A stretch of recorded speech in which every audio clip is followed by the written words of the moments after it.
my journey been? Can I go ahead and introduce myself? Give me a yes there if it is okay with you. Super. Super brilliant. And I love the participation that's happening. We'll continue to do that, right? Throughout. We'll continue to do that, right? So my journey started quite early, right? I started selling crackers at this time of the year, right? As a 17-year-old child, as a teenager, I actually pulled in some money, went ahead and sold some crackers. That was my first so-called entrepreneurship, experience, if I have to say so, right? And then after that, I started actually a catering business. I did that for about good 3.5, 4 years, and I was pursuing my MBA during that time. I did MBA while doing this business. And during that phase, I also had the opportunity to get my internship with several organizations. I worked with Apollo, then I worked with Virtusa India Private Limited. I was an intern there, and I turned into a full-time employee there. And around 4 years in Virtusam, I had some great time. I was heading the learning and development division. I was the lead there. I was taking care of Hyderabad, Chennai, and Sri Lanka, 3 locations, doing a lot of initiatives and all.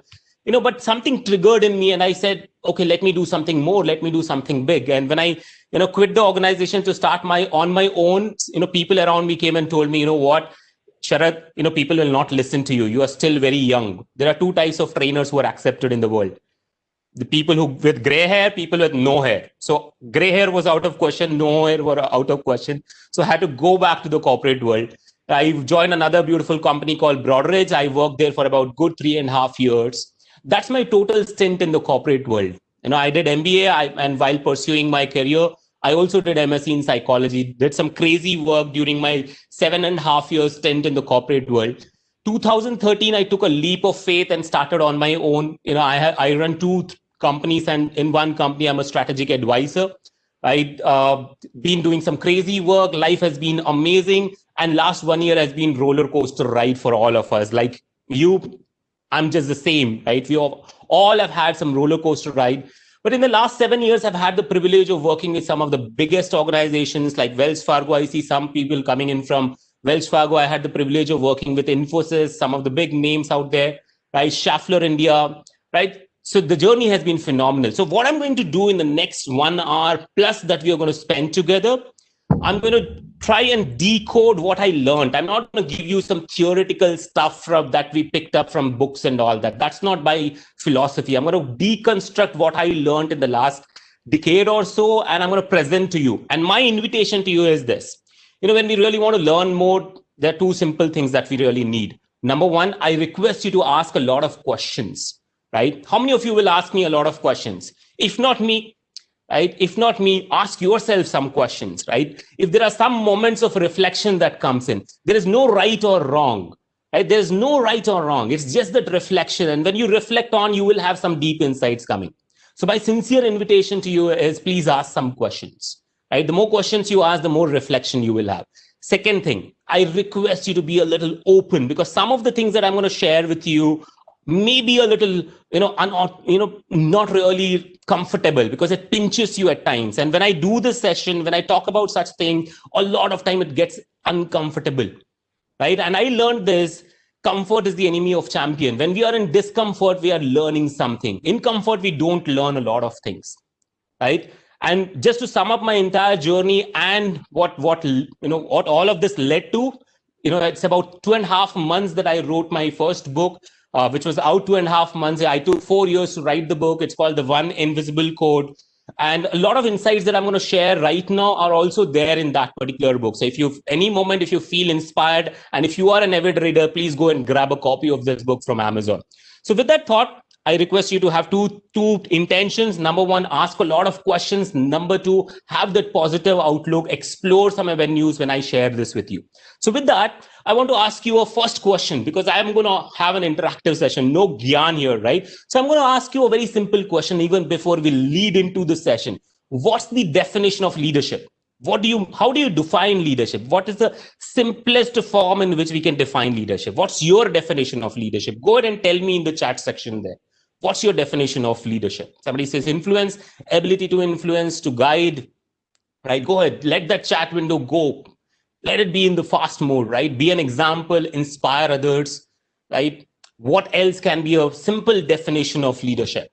right? Inspire, lead by example, be a guide, lay the path for others to walk, grow and let grow, confidence and expression, articulation of vision, empathetic, inspiring, motivating. Super awesome. I love the audience already, right? I love you guys already, right? Such an amazing audience already, right? Who can set examples by doing, spreading experience, inspiring. Each of you are amazing. Each of your answers are really, really good. But in my experience of leading, training, coaching to leaders out there, here's what I learned: the simplest form of leadership definition. And if you like it, please adapt it to your life. Leadership to me is the ability to be your best and do your best. Number one, be your best and do your best, so that you inspire others to be their best and do their best. Now, I'm going to decode this. Like the session says, it's a decoding of leadership, right? Be your best, do your best, so that you inspire others to be their best and do their best. Now, if you decode this, if you deconstruct this entire thing, it starts with be your best and do your best. It's nothing to do with people. Much before we reach to people, it is be my best, do my best. That's the first sentence. A lot of us forget that, much before leading others, I need to lead myself. And the toughest person to lead on this planet is yourself. It's ourselves. If we cannot lead ourselves, we cannot lead others. We keep talking about, team leadership, team dynamics and all of that. But the first person you got to lead is yourself. If we cannot be the best, we cannot get the best out of people, right? If we cannot stand for something, if we cannot stand for the vision that we have, we cannot do what we are really supposed to be doing, right? All the things that you said, if you cannot mentor yourself, you cannot mentor others. If you cannot inspire yourself, forget about inspiring others, right? If you cannot create an impact within, you cannot create an impact outside. So if I break this sentence down, it's simple.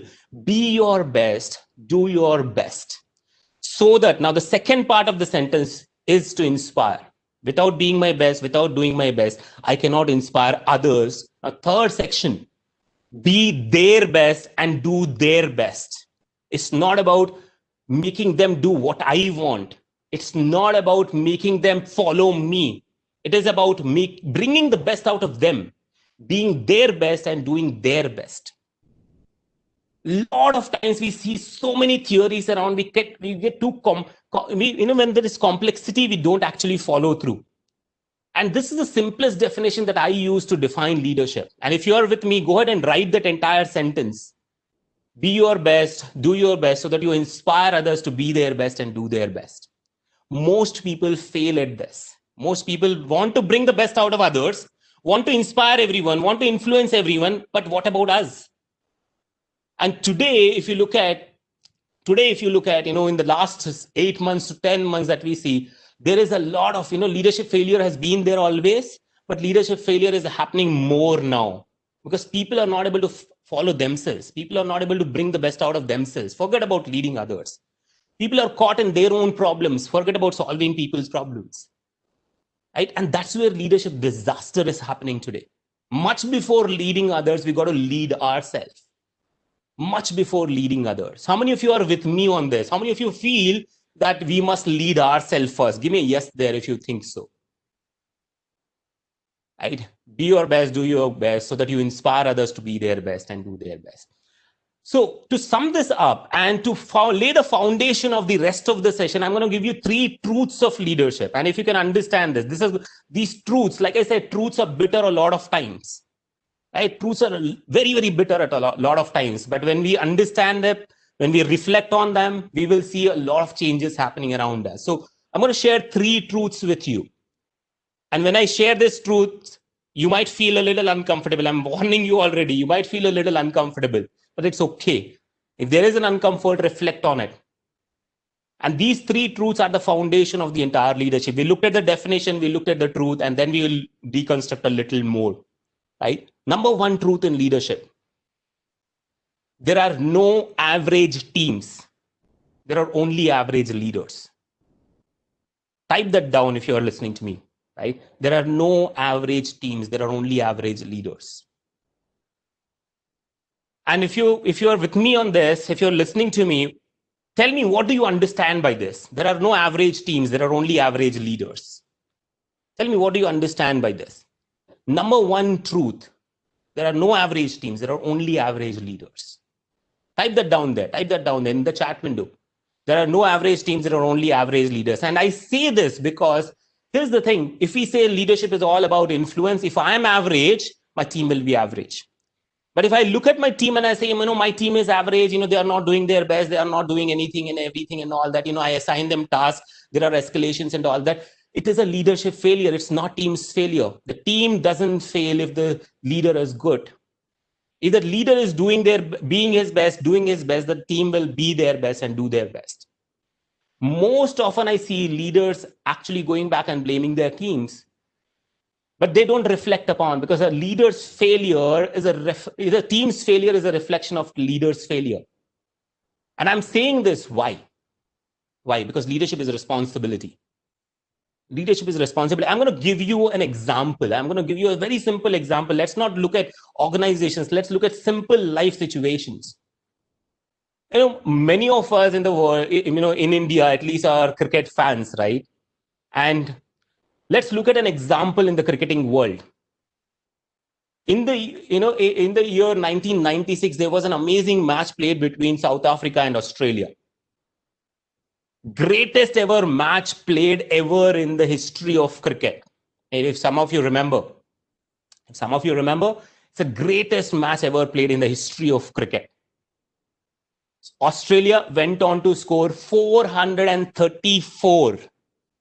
No, the score was never heard of, never seen of. And South Africa was supposed to change 434, which means they have to score 435. What do you think would an average team do? What do you think anybody would do in that situation? Most people would give up. I remember, I'm a cricket fan. I switched off the television. My dad is a cricket fan. We switched off the television. We said, okay, done, dusted. But this is what happened in the dressing room. This is the conversation.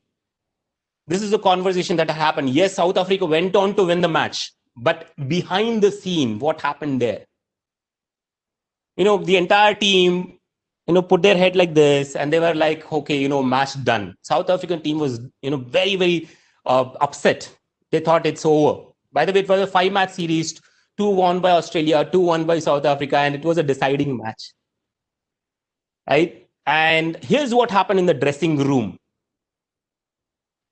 One of the players walks up, and I'm going to name the player in a while.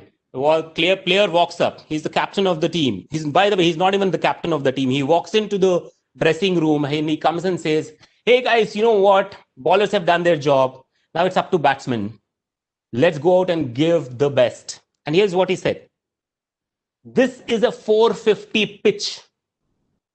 This match, Australian team is 15 runs short of 450. This is a 450 pitch. And you know what? That one sentence, Jack Callis actually said that. Somebody said it right. Jack Callis said this. This is a 450 pitch. Go ahead and play your best game. And we know what happened. One word of encouragement by the captain. He's not even a captain, right? He took the leadership role at that moment. It's not a position. It's an action that you show. Right? Jack Callis walks up and says, this is a 450 pitch. Go out and give your best game. And we all know what happened. South African team went on to hit 435. Anybody could sit back and say, it's okay. We are average. Let's perform. Let's just go get the game done. But Jack Callis was the guy who said, be your best, do your best, so that I inspire my team to be their best and do their best. The team went ahead and played. And they won the match. And I repeat this. That's the reason I say number one truth. There are no average teams. And even an average team can become absolutely excellent if the leader is amazing. The leader is amazing. No average teams, there are only average leaders. Truth number one. Most people fail at this. It's time for us to look at, am I being average? If I'm being average, I'm making my team average. Truth number two, I'm going to speed this up now. Truth number two, leadership is a marathon. It's not a marathon, it's a relay race. Leadership is not a marathon, it's a relay race. You got to pass the baton. You have to keep passing the baton to other people. Now, by the way, let me go back to just a thought that popped in. What's happening right now in 2020? Let's go back to truth number one, right? There are no average teams, there are only average leaders. What's happening in the 2020 era right now? We're seeing a lot of organizations going through that failure. We are seeing a lot of small companies going through that failure. What do you think is happening in 2020? Average leaders are showing up, or what's happening? Give me some reflection in the chat window. What's happening in 2020? Let's contextualize it there.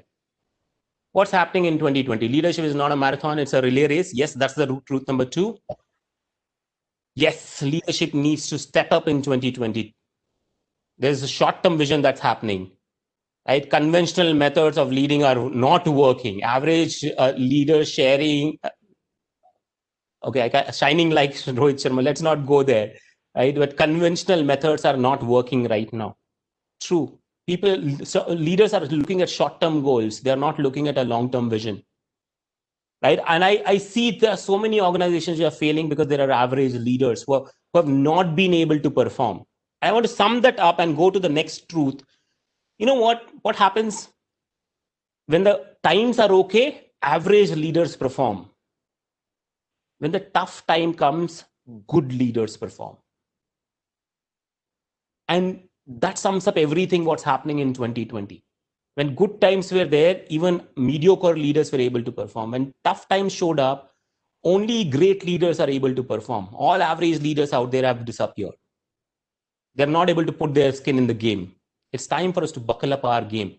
Tough time produces great leaders, right? Truth number one. Truth number two, let's jump in there. Leadership is a marathon. It's not a marathon, it's a relay race.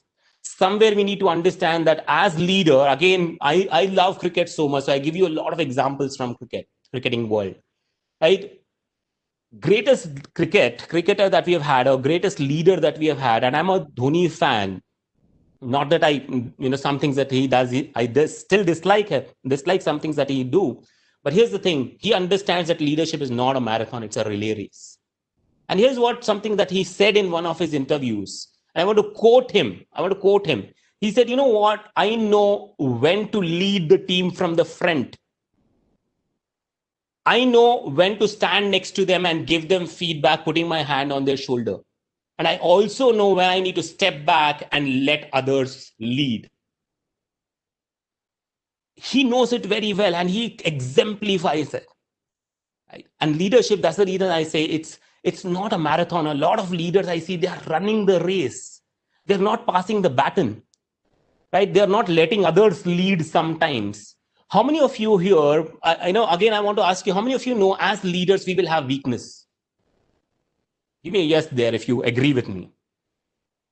How many of you know that there are blind spots that we have when we are leading? At times we don't know what we are doing, where are we going wrong, right? How many of you know that your leadership capabilities shows up when you accept your mistakes, when you accept your failures, when you accept that you're not good enough at certain things? How many of you know that, right? And most leaders today that I see, some of you might be different, some of you might be amazing the other way around, right? Here's what happens. Leadership are trying to, hide their weaknesses under the carpet, right? They're trying to hide their weaknesses under the carpet. They don't want to lead and pass the baton, right? And that's where I see 2020 has been a disaster because most leaders have been hiding their, weaknesses under the carpet. They're not letting others lead. And that's where disaster happens. Right? Time for us to reflect. It's not a marathon, it's a relay race. Let's keep continuously pass the baton. Continuously, we need to let others lead as well. Right? By the way, measure of a leader is not as to how many followers does he have. Or measure of a true leader is how many leaders has he created. And that will happen only when we pass the baton.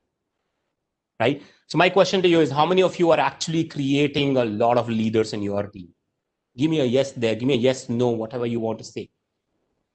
Right? How many of you have created at least one leader around you? How many of you are consciously making sure that you have more leaders who will follow your legacy? Right? Trying to if you're doing it, phenomenal. If you are starting it, phenomenal. If you're doing it, create more. If you're starting off, put your attempt there. Right? Last but not the least, truth, before we jump deeper into the session. Now, what's the true measure of leader? What's the true measure of a real leader? Right? A lot of times we talk about ROI in leadership. What is the true ROI of leadership? Can somebody tell me what's the true ROI of leadership?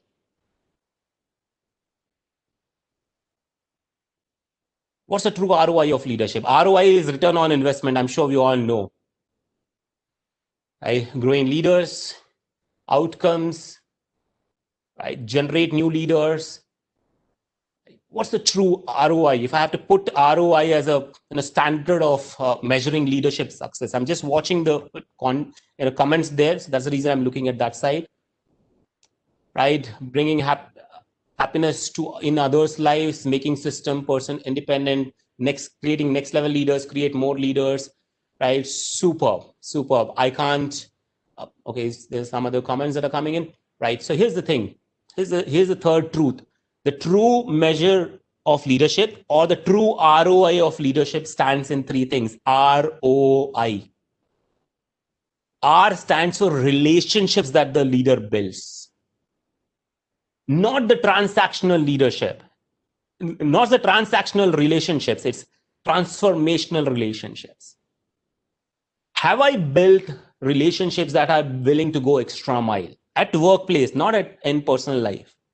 Do we have teams which are willing to go extra mile? The first letter of ROI is relationship.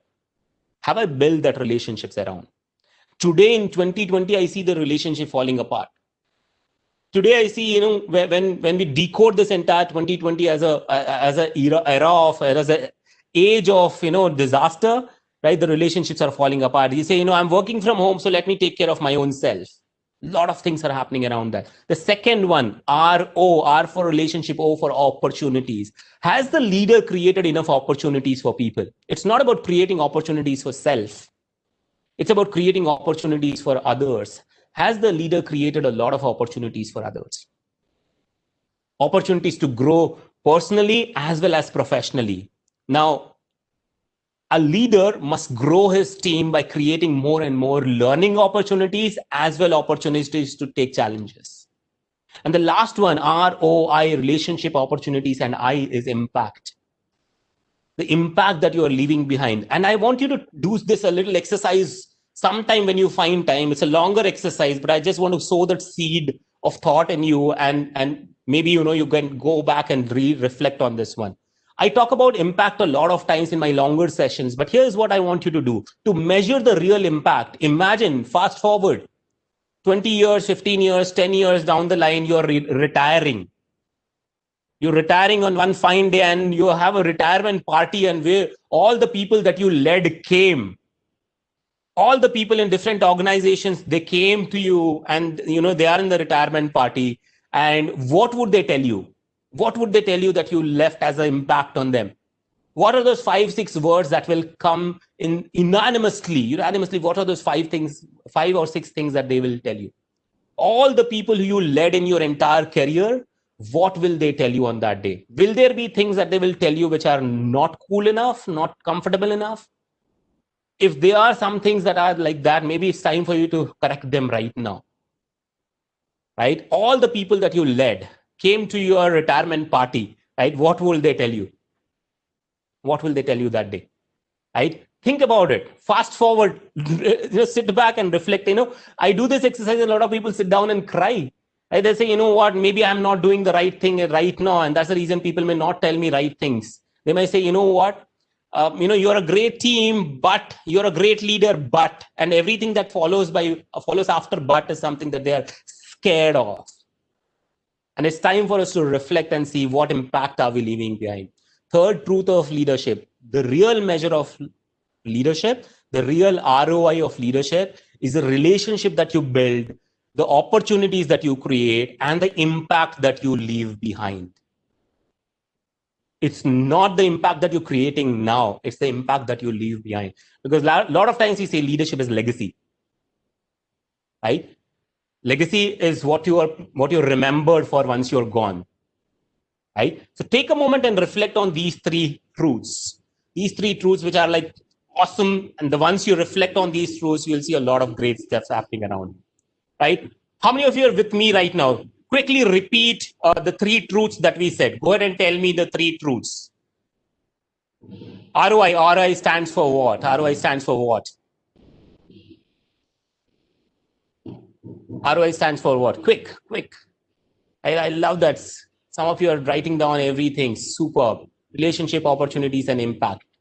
Right? What's superb. I love the amount of interaction that's happening. I love it. Superb. I'm amazing. I love the kind of interaction that's happening. Superb. Thank you so much. Let's jump in. Let's dive deeper. Right. So once I define what is leadership for me, once I understand what is the truth of leadership, it's now time for us to understand and build leadership around. Right? Build more leadership. And I think there are few things that we need to remember, with the limited time that we have, we cannot do everything, but I'm going to touch upon a lot of things as much as possible. Now, let me ask you a very simple question here. Again, I ask a lot of questions. That's my way of, making you think. Leadership, is it an event or is it a process? Is it an event or is it a process? And if it is an event or if it is a process, why do you say so? If it's a process, why do you say so? What's the difference between an event and a process? What's the difference between an event and a process? Yeah, rather a journey. Process is like a journey. Yeah. Right. It depends on the context. Right. Process, it's continuous, it's journey, it's an ongoing thing. Event is time bound. Super. You guys are awesome. It is one time. Right? It's all the time. Superb. You guys know it. Now, again, it's a process. It's a journey. It cannot be an event. A lot of times, again, 2020, we saw it as a disaster, a leadership failure, because a lot of people looked at 2020 as an event. Right? It's a passing phase. 2020 is a passing phase. Right? We will get through this. But most leaders failed because they considered this to be an event. Now, quickly differentiating these, right? Number one thing that we need to understand is the definition. Number two is the truth. Number three is differentiate whether it is an event or a process. It's a process. Like when there is an event, what do? We take decisions. When we have event-based leadership, we only are taking decisions. But when we are process-based leaders, we are understanding that it's development. It's not going to be a one-time effort. It's going to be growing again and again and again. You will fail sometimes, you will fall sometimes, but you got to develop every day in some or the other way. Right? Don't get into that event-based leadership. Today, okay, 2020 is happening. You know what? I need to take some tough decisions and all that. Doesn't work. Right? Second thing most people did in 2020 is, they are trying to motivate people. Right? Now, 2020, okay, let me motivate my team members. Doesn't work. Motivation lasts for too short time. We all know it. Crisis stands for too short a time. Right? If you're motivating, it is temporary. Motivating people to work from home. We are not maturing them. By the way, when we stick at process, it is maturing people. Making people feel responsible. Today, when I get calls, what can we do for the employee engagement? What's happening for employee engagement? Okay, let's do this event. Let's do some treasure hunt. Let's do some Antakshari online. Right? It's an event-based approach. You're just motivating employees. Doesn't work. Right? Even when the world was okay, we used to go for team building training programs, one program and event-based. That's it. We are motivated. We are back to normal. We have got to stick to the process. We got to mature people. The question is, are my people maturing with me? Right? The third thing most people do when they consider leadership to be event and leadership to be a process. You know what? When we consider leadership to be an event, we consider it to be a challenge. Right? We're trying to solve the challenge. Again, 2020 has been challenging for a lot of us. But when we think leadership is a process, we don't look at it as a challenge. We look at it as change. Right? Most people are stuck because they are stuck in the challenge. Most people are evolving. Other people who are evolving are understanding that it's a process. I need to change faster. Right? And that's where I see we got to decode this entire stuff and understand event-based leadership will not work anymore. It's a process-based leadership. We cannot look at decisions only. We got to look at development. We cannot look at things where we are just motivating employees. We got to look at how we are maturing employees. We cannot look at this event as a challenging event. We ought to look at this event as a event where we have to change, a process where we have to change. Different mindset altogether, right? Again, 2020 has been a year where our processes needs to get strengthened. The year after this, and we don't know when things will go back to normal. I don't think there will be time when things will go back to normal. And as leaders who are here, as leaders who are wanting to make that difference, it's time for us to understand it is process. And as PMI, we all know the importance of process, right?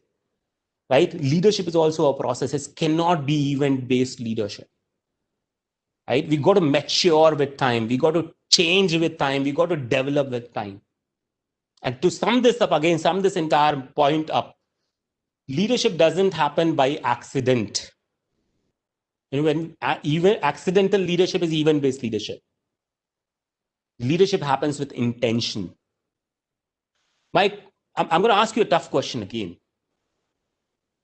Think about it for a moment.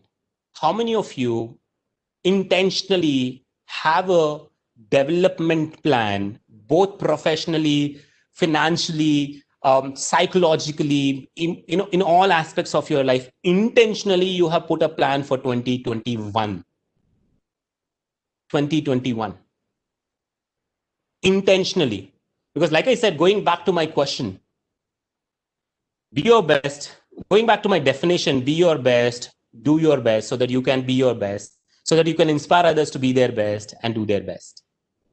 So if I'm not intentionally putting forward my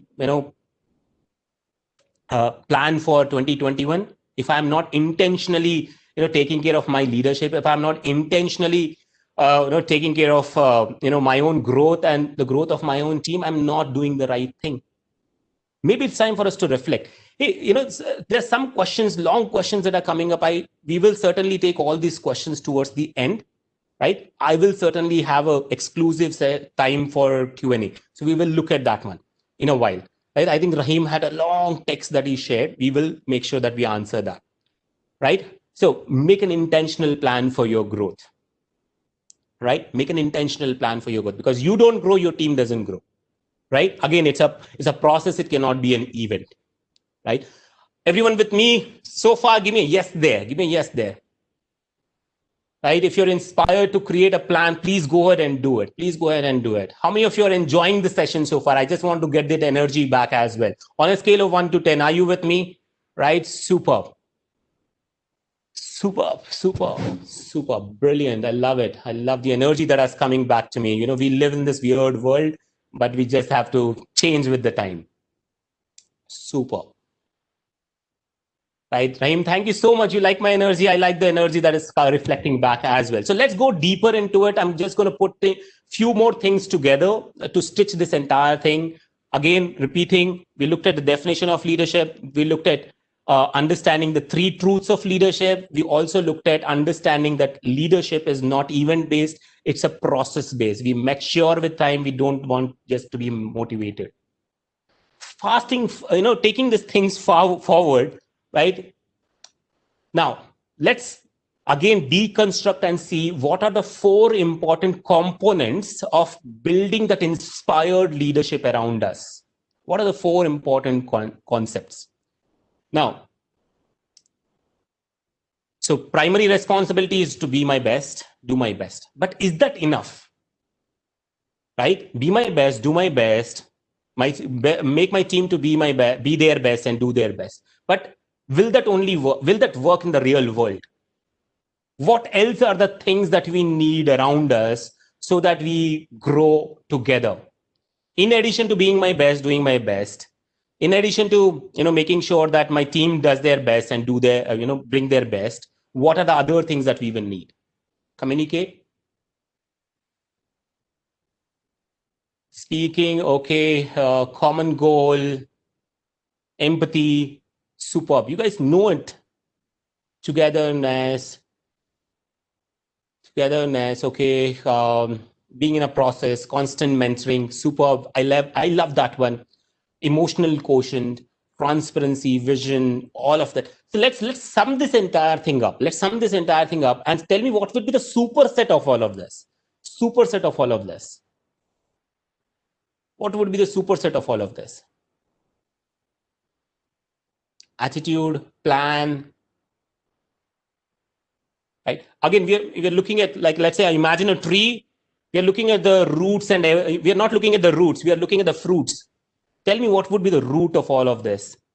Is wanting to be the best enough? Can there be another thing that is influencing us? A realistic plan? Somebody said it. I saw Anisha, if I can read that right, Anisha, the environment to growth. Brilliant. That's the point. Bang on. Let's give a round of applause to her, a virtual round of applause to her. Everyone say, awesome, Anisha. If I read the name right. Yes. Awesome, Anisha. Everyone say that. She said it right. So let's quickly encourage her. Yes. What we really need is an environment. And 2020 and 2020, year after this, is going to be a year of culture. If you can build a culture of high performance, a culture where everyone thrives, things will change dramatically. And today, if we look at organizations which have old culture, old legacy culture, are falling flat. Humans have evolved. Teams have evolved. Needs have evolved. Human needs have evolved. We are no more chasing the salary. We are working for a different reason. And as leader, one of the most important element is to build culture. No, I never wanted to use the board. I don't even have the chart. Okay. Right, let me quickly use this. Right. One is to have aspiration. Another one is to have an environment. And let me ask you again a simple question with your experience. If you have great aspirations and if you go out and start doing that, without the support of the culture or the environment, can you succeed? Can you succeed? Give me a yes or no there. That's the fact of life. That's the fact of life. And that's the reason we always say this.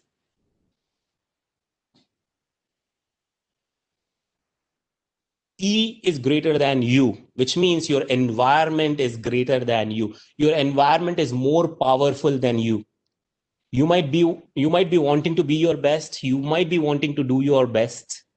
But if the environment is not conducive, and in a corporate language, if the culture is not conducive, you're going to go off the track. Right? There were a lot of priorities for upskilling. Upskilling is important, but much before that, having a culture is going to be the key in 2020 and 2021 and the years after. We no more are working towards cash. We are no more working towards salaries. That era is gone. 2020, 2021, and the new organizations that are coming up. And we have some amazing case studies that are showing up that people perform as per their culture. A team which is performing exceptionally well, it's performing because of the high performance culture. Culture is being given priorities. Values cannot live on the walls anymore. Values cannot live only in the boardrooms anymore. Values need to be lived every day. Imagine for a moment, and I'm sure you all have been through that experience. You go to a training program and you have that good motivation to all the learnings that you've had. What happens when you come back into the environment? If the environment is not supportive, does the learning stay with you? Give me an answer there. Give me a yes or a no there. Like, for example, I get to do so many trainings everywhere, right?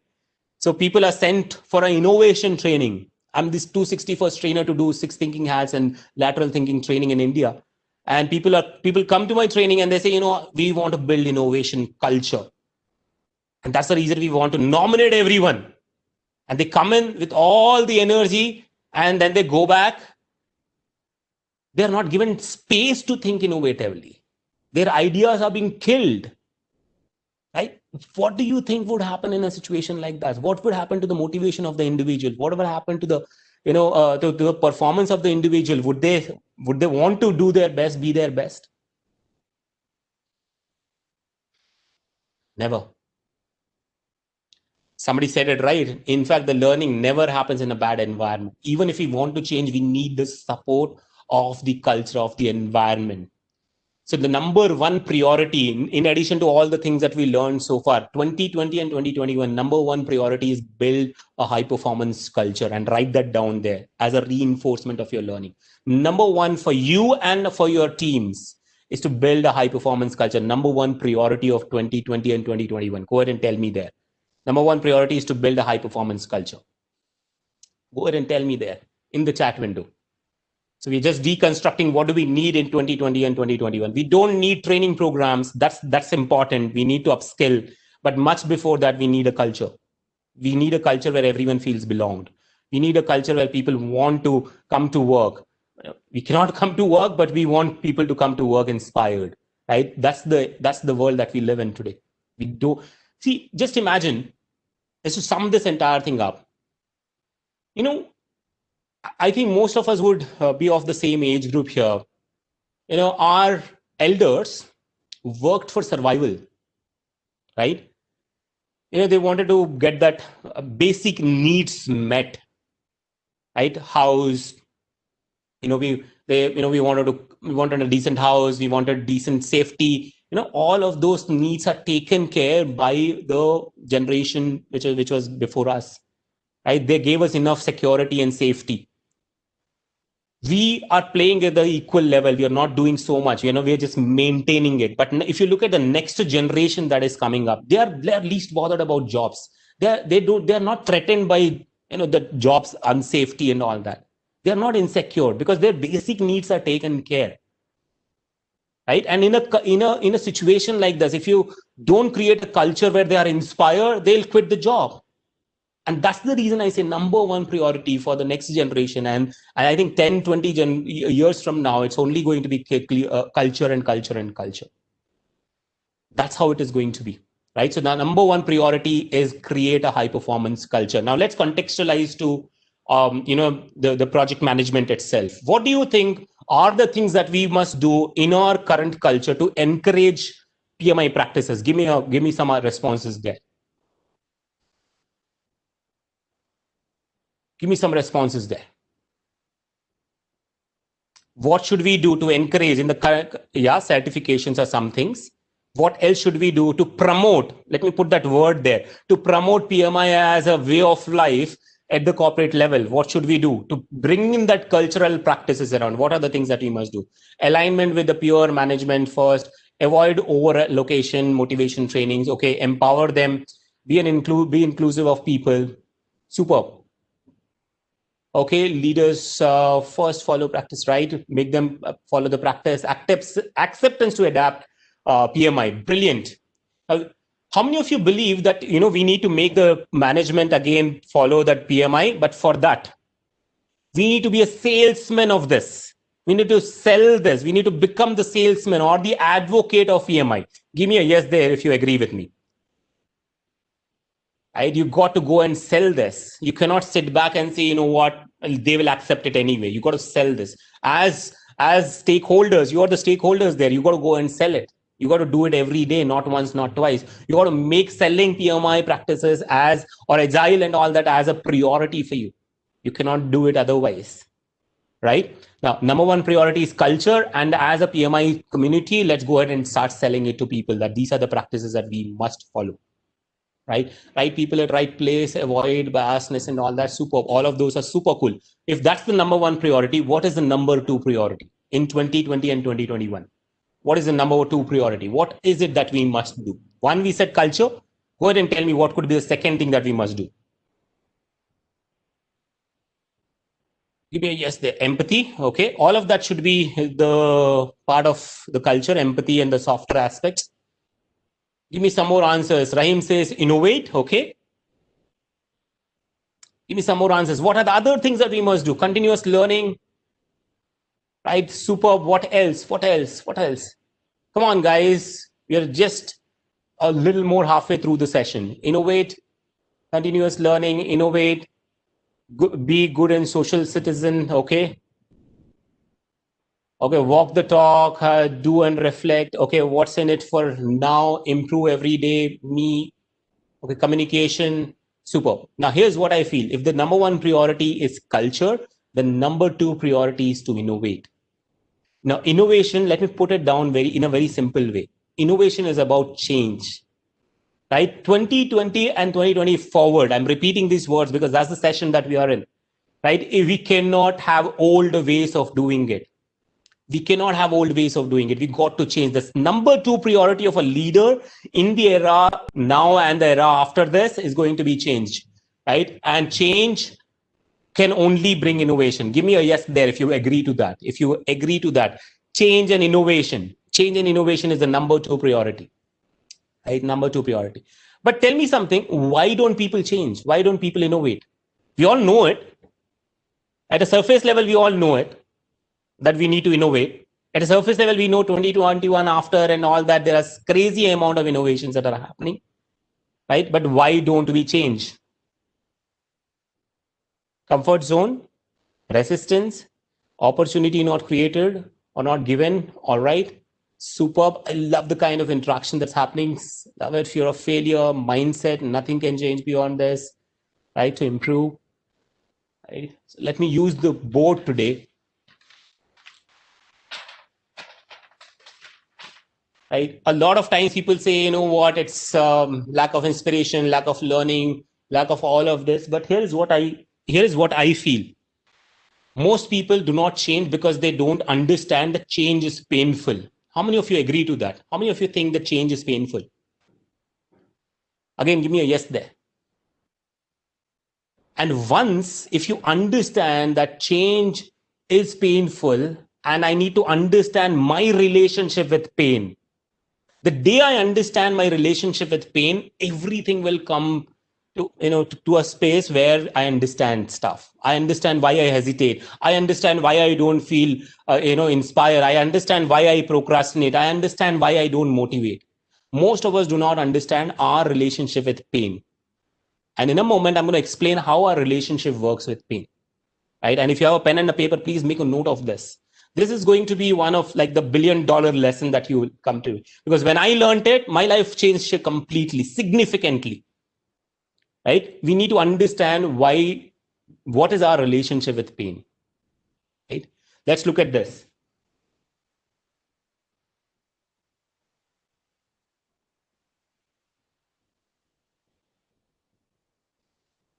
I hope you're really able to see it, right? Pain and gain, and there are 4 boxes. Right? Every change will give you pain and every change will also give you gain. That's the fact of life. Right? But most people bought into this wrong belief that no pain, no gain. Right? Some people think no pain, no gain, and we've been hearing this thousands of times in our life. Right? We've been hearing it in every motivational talk that we go through, right? No pain, no gain, no pain, no gain. But I think that's a wrong truth. That's something that we have bought into. That's a strong belief that we have bought into. No pain, no gain is wrong, because the moment I say no, I don't accept it. Like, we think about a pink elephant right now. Don't think about a pink elephant right now. You're still thinking. Similarly, when I say no pain, no gain doesn't work. Right? No pain, no gain. Now let's look at another quadrant. Less pain and more gain.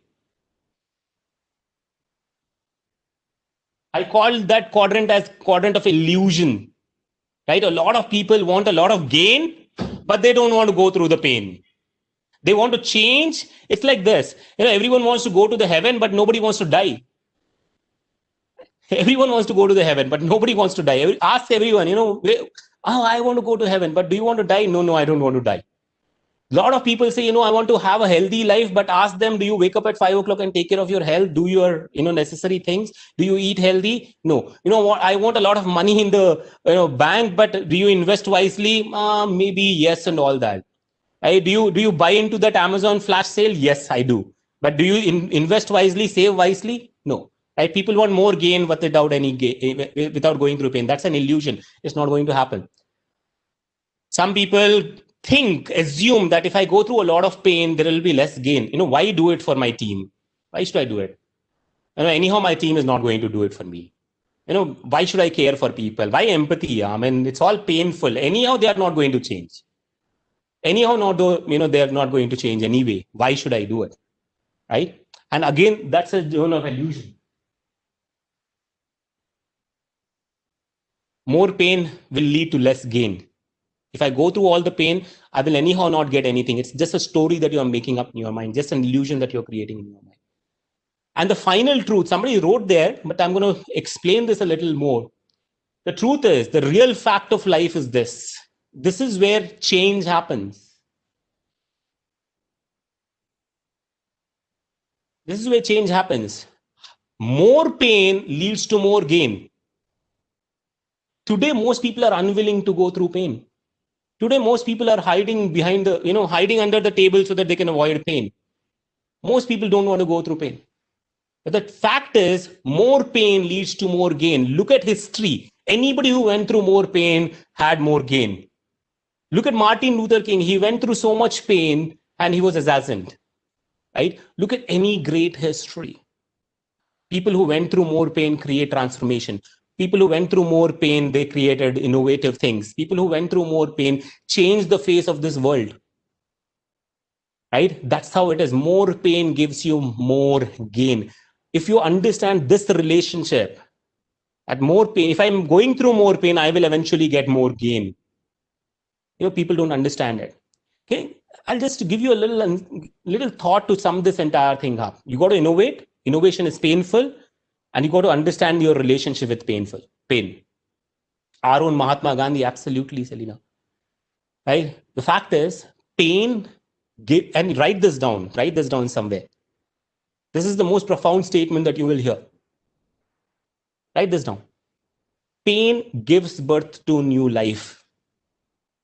You and I were born because somebody, our mother, went through that pain. Right? Pain gives birth to new life. And if we as leaders are willing to innovate, willing to change, we will go through tremendous pain. You want anything big in life, you want to lead more people, you want to create more impact, you will have to endure a lot of pain. Don't shy away from it. More pain meaning more gain.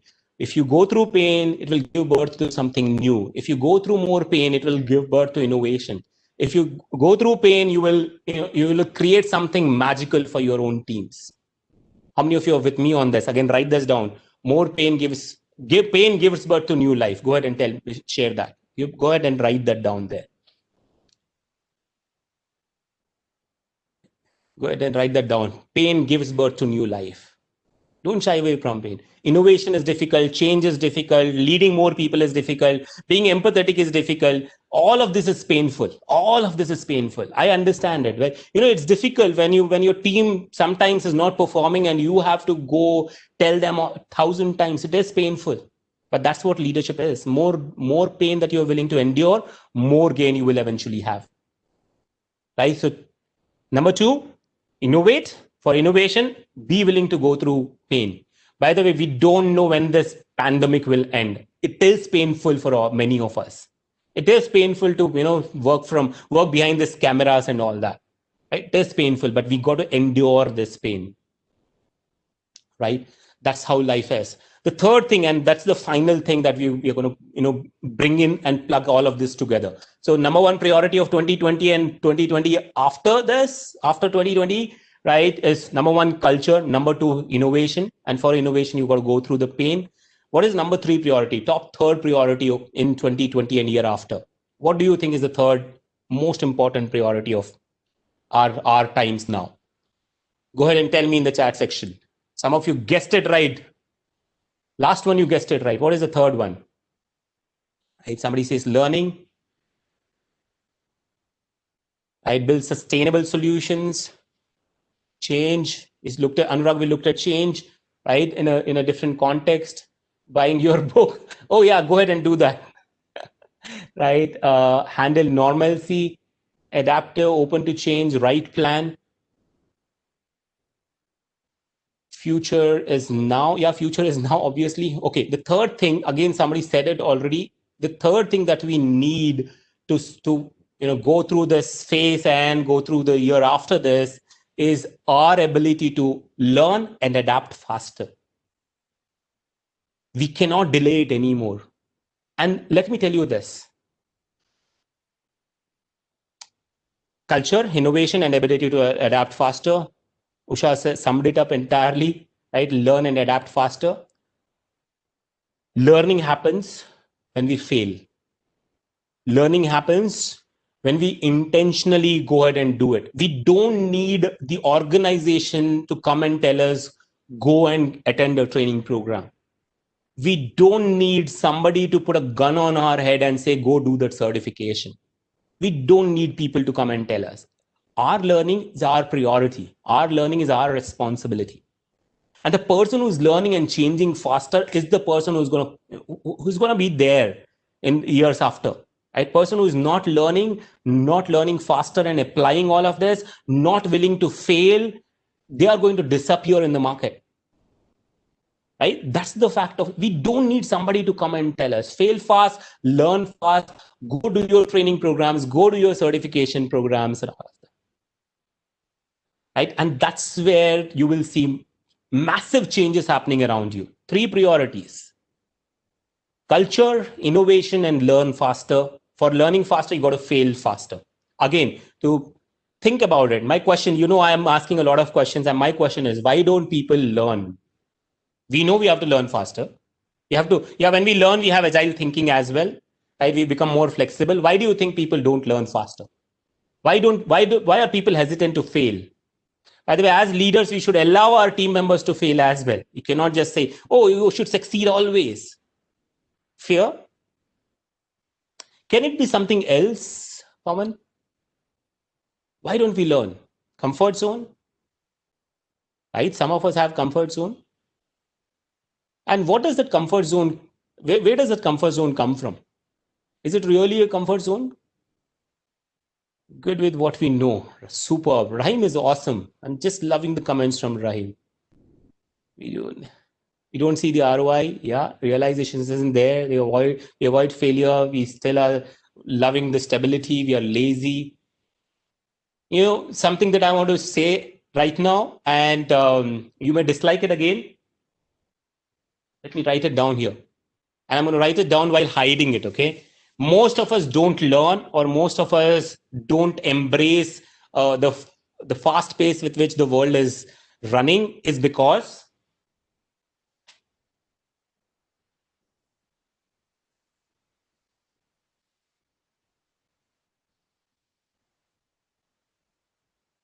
I intentionally was hiding it.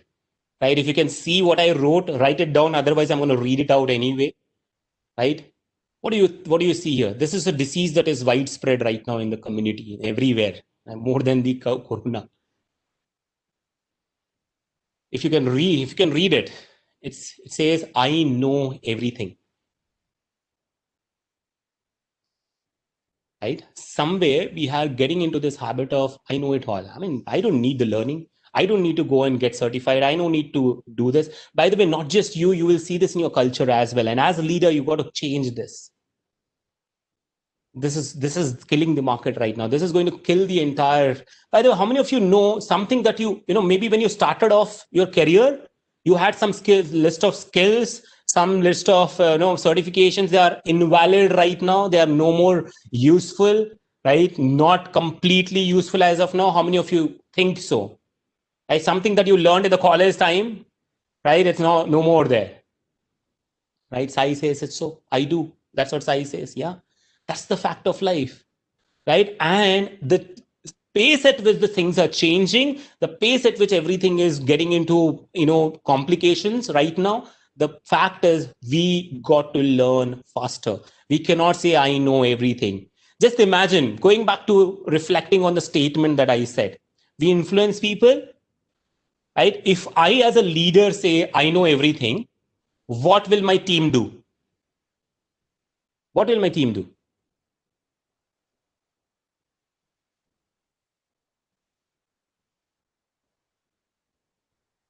They will also behave in the same way. They will also stop learning. They will also say, what, I don't need it. They will get into complacency, right? They will also stop learning. They'll also pretend in the same way. But on the other side, if you're, saying, okay, what, as a leader, I need to learn so much more. What will you do? You'll inspire others to learn more, right?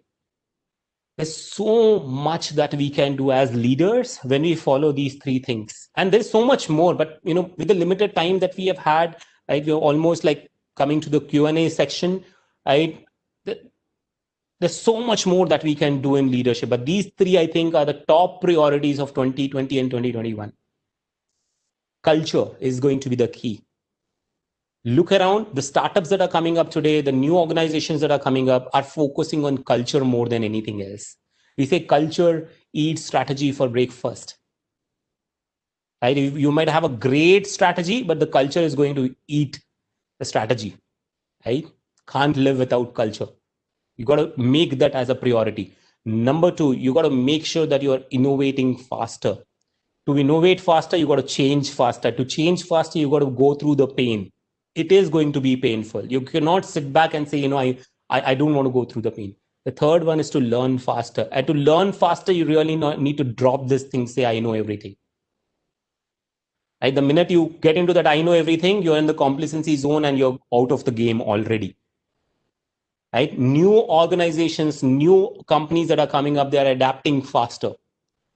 And as individuals, you need to adapt faster so that you inspire others to adapt faster. Right? So quickly summing up the entire thing and bringing everything together, right? We looked at the definition of leadership. To be the best, you got, to inspire people, you need to be the best and do the best so that you inspire others to be their best and do their best. Then we looked at three simple, truths of leadership. Right? We said there are no average teams, there are only average leaders. We said leadership is a marathon. Leadership is not a marathon, it's a relay race. We also looked at the ROI of leadership. Right? We looked at event versus process. We cannot have event-based approach. We need to have process-based approach. Right? Then we looked at three top priorities and we went deeper into each of them. Right? So that's how that is what I believe that is going to be the top priority for 2020 and following years. Right? So with that thought, I want to open it up for questions. I know there are long questions that are there. And if possible, one of the, Suma, if you can read that out for me, it will be phenomenal. Right? We'll open it up for questions and then I'll sum it up with the last thought that I have. Sure, Sharath. Firstly, thank you for making us so energetic. In the morning, we were all so dull and then just getting into the session and all that. Now we are all like sitting right up on our seats and looking at your session. Yeah. Thank you. Thank you so much. Rahim has, okay. A longer one. He has specifically asked you to address this one. Sometimes we get so busy in daily trivial tasks that we tend to forget what we are supposed to do. Example, I spend 6 to 7 hours daily chasing a customer issue for which we already have someone working on. I provided less value add at the end of the day, at the same time kept me busy from my core job on preparing for a certification. And I intentionally keep doing the same thing repeatedly. Okay. I lost him somewhere. Okay.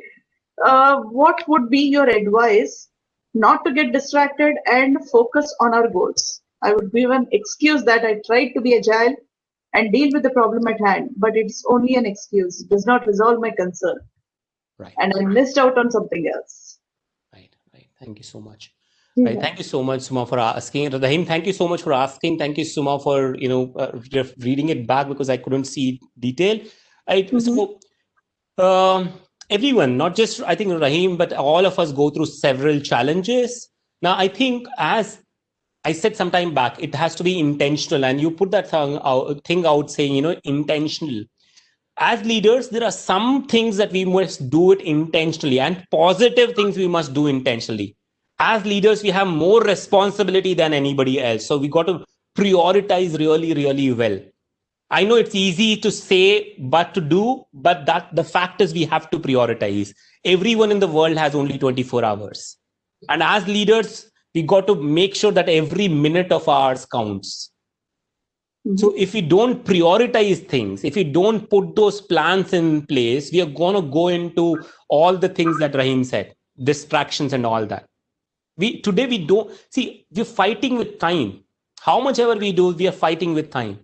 And I think some of the most successful people that I've studied and have had the chance to interact with, they make every second count. And that's where they do massive stuff in life.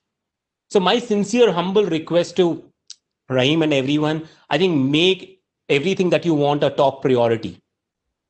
Like managing time, managing people, both of them are equally important, but you've got to make it a priority. Like yesterday, I was doing a session with one of big organizations, and the same, a couple of questions came up. I don't have time to manage my people. That means you're not leading. You're not keeping that as a priority. And as a leader, that's your priority. Put some time out there. And I'll tell you a last example and then open it up for next question. You don't have time, create time. There are ways to create time. And I know one of the most successful CEOs of India. He's the most busiest man on this planet. One of the most busiest man on this planet I have ever known. He still makes sure that he creates culture of belongingness. How does he do it? He says, I'm a busy man, but I still want to spend time with my people. And he makes sure that every week he has an allocated time, like a Friday evening. He says 2 hours, he sets 2 hours aside. And he makes sure that he meets people on the floor. He has lunch with some people. He makes sure that he does that. It's his priority. Even customer meetings don't take precedence on that. He says 2 hours is more for my people. And nobody stops him at that time. He's only focused on one single task. So I think it all comes down to making sure it is your top priority. I hope that helps, Rahim. Thank you for that, Sharath. It's always a race against time that we are talking about. It's all about priorities and making time, as we call it. Let me go on to the next question from Ramesh. Which one is more accurate? Do good leader make good teams? Do good leaders make good teams? Or good teams make good leaders? Well, I think it is mutual. I recommend, in addition to reading my book, I recommend everyone to read a book called High Potential, right? A very powerful book that I am reading right now. And it talks about how our environment makes us perform better and better and better. So it's a great science-based approach that I'm reading in that book. It says, how when we rub shoulders with people, they actually impact us. So there could be a probability that, average leaders can become an exceptional leader in the presence of a great team. There is a possibility because our environment impacts us quite a bit, right? However, having said that, if I have to really choose between these two, I'll choose good leaders make good teams. I'm going to reason this out as well. Because how much ever we say that leadership is not position, it is action. In a culture like India, we still give so much significance to the position, right? And that's the reason we need to be a good leader so that we can create a better team, right? Because we play the positional game more in a culture like this, right? So I would agree with the first one. Good leaders create good teams. Thank you, Sharath. Let's take one more question before we call it a day. 1 minute.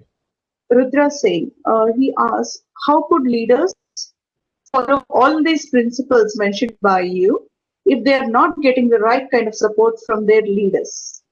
Mm-hmm. Many times leaders knowingly and unwillingly, do few things that are detrimental to their team. And in the long run, there is a pressure from the top management to meet short-term goals. Yeah.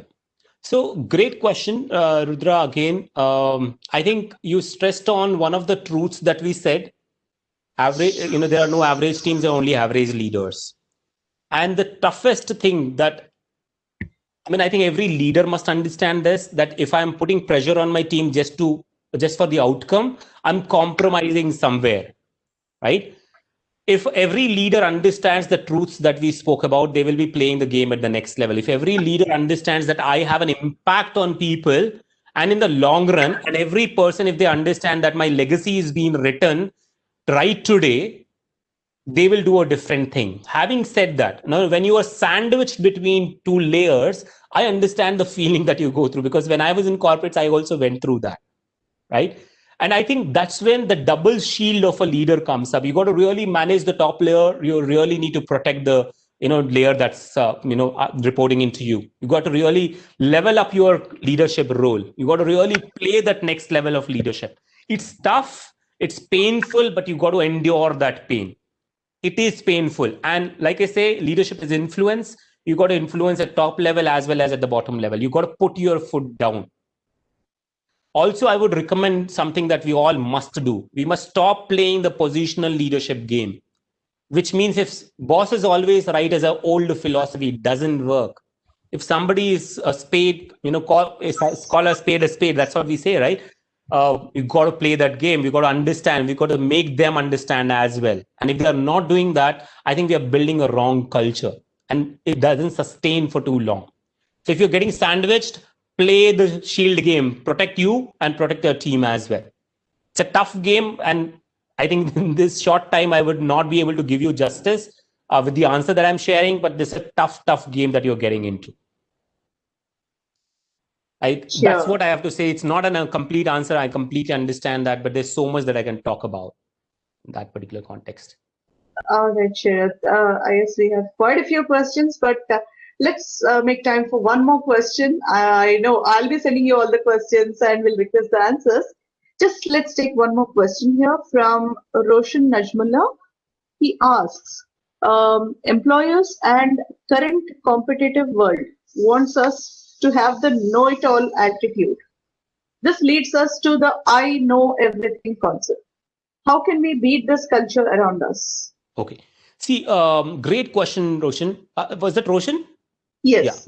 Yeah, Roshan, great question. I think, forget about what others are telling you.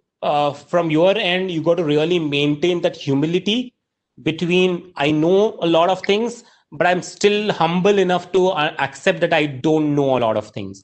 Don't get influenced by people or the top management where people expect you to know everything. Doesn't work. If they're doing that, they're building a wrong culture, number one. As individual leader, I want you to have that humbleness saying, I know a lot of things. That's the reason you have reached that leadership level. I also want you to understand that, there is so much more that you don't know. That humble part of you has to still be there. And I'll sum this up by saying leadership a lot of times, and I can go deeper into it when we get time. Maybe we do another session. Leadership is about balance, right?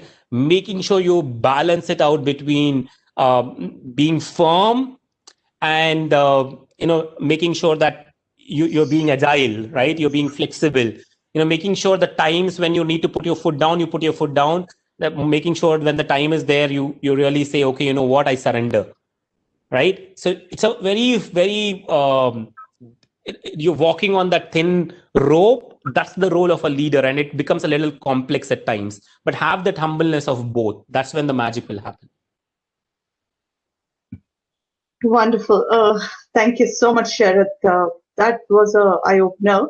And we will request all our friends to share their questions if we have more in the feedback form as well. There is a specific note to the speaker in the feedback form. I'll request Seishu to share the feedback form as well.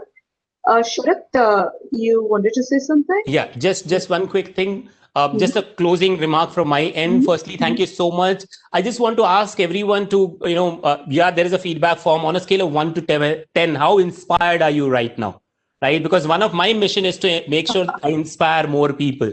I just want to check, okay, somebody says 11, 7, I'm okay, 6, 7. I would be happy to know how did I inspire you? Right? On a scale of 1 to 10, you can go ahead and tell me how inspired are you right now. Superb. Thank you. 6, 7, 10, 10, 10. Superb. Thank you so much. Firstly, thank you so much for showing up on this morning, Saturday evening. I know that in Hyderabad, at least if you're logging in from Hyderabad, weather is a little gloomy, right? Thank you so much for showing up. It means so much to me. And thank you so much for playing that game at that level. I think sincerely, I feel that today the world needs more leaders. And my mission is to create more leaders. That's one thing. But today, if I have inspired you, here's what I want you to do. Inspire one person out there, right? Whatever you took back from me, from my session, I sincerely request you to go back and inspire one more person, because the world needs more leaders today. The world needs to be inspired. We're going through a space when everything is looking dark to us. And this is the time when leaders like us buckle up and make the world better. So let's inspire one more person today. And if you can do that, that would be a great reward, great gift that you are giving back to me. Thank you so much. Signing off. And if you are inspired, go to Amazon and maybe grab the copy of this book. You would be really inspired reading that as well. Thank you so much. Thank you, Suma, for bringing me here. Thank you, Venkat, for inviting me on this event. Thank you, Sharath. I'd request you to please stay on for a few more minutes. We have a little bit of formalities. I'll just announce some of the things that we have currently. 1 minute. I'll take on the presenter role. Sure. And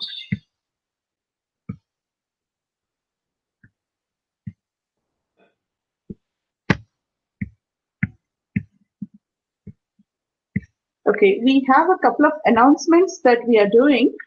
This is all about the chapter activities. The PMI South Asia Disciplined Agile Conference is coming up next weekend, the 5th and the 6th of December. And we have sent in the email regarding the conference with the registrations. This is the first ever South Asia Conference on Disciplined Agile. I request all the attendees here to take advantage of this and register. It's free for all. Go ahead, share the link, request the volunteers to share the link for the registration, and please share this with your friends and associates at work as well. And next, we have the membership survey, the yearly membership survey that PMI sends it out to us. And this has been sent to us a few days ago by PMI directly. I'll request all the members to please go ahead and fill in the membership survey. That's how we know what kind of activities, events that you'd want, and we endeavor to get all these activities for you in the coming year as well. Okay, thank you so much for that. And last but not the least, I will request Mr. Venkat Reddy, our Vice President, to please give a vote of thanks. Venkat? Thank you, Suma. Can you hear me clear? Yes. Yep, Sharath, fabulous session. I think you are at your best today, and I think you made all of us help all of us to be our best. I think I like the way you decoded the leadership with the 3 truths and also talking about 3 priorities. I think let me read out that the notes I have here. I think it's going to be very useful for me as well. I think there are no average teams, only average leaders. Leadership is not a marathon, it's a relay race. Build ROI. I like the term ROI, relationships, opportunities, and impact. So I think these are the 3 truths we can follow. Now we can understand in depth in these tough times, and also the 3 priorities about culture, innovation, and ability to learn and adapt. I think the way you summed it up and decoded pretty much, I think all of us got it, and definitely we are going to inspire more. We are trying our best at the chapter now to help our members understand the leadership better in these tough times, and so that they can motivate their teams. And and especially thanks to you for your continued support to the chapter. And we look forward for sessions down the line. Thank you very much again. Thank you, Venkat. Thank you, Venkat. With this, we come to the end of our session. And thank you so much for all the attendees who joined us today. And Sharath for joining us and inspiring us with the leadership and decoding some part of it. That's really one invisible code that you have decoded for us today. Thank you so much. Thank you once again, and have a great day ahead.